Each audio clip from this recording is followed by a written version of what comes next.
អូសាទរគេវិញបើស្ដាយក្រោយនឹងតែចិត្តកំពុងតែស្ដាយក្រោយហើយទាញវាត្រឡប់មកវិញប្រាប់ថារឿងហួសទៅហើយកុំស្ដាយអីបើចិត្តរីករាយចិត្តល្អចិត្តមេត្តាចិត្តបុណ្យក៏ដឹងថាចិត្តទៅល្អ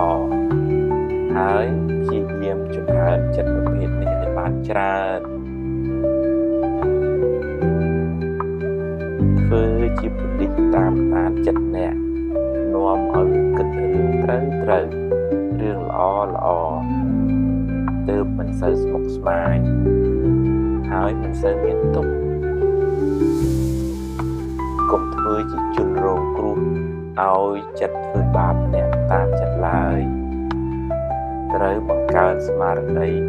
ធ្វើជាម្ចាស់ធ្វើជាអ្នកបញ្ជាចិត្តវិញ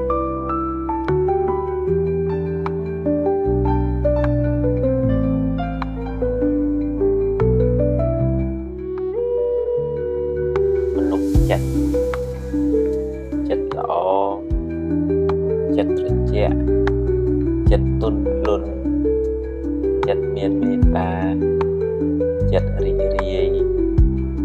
ចិត្តត្រេកអរចំពោះសេចក្តីសុខរបស់អ្នកដទៃ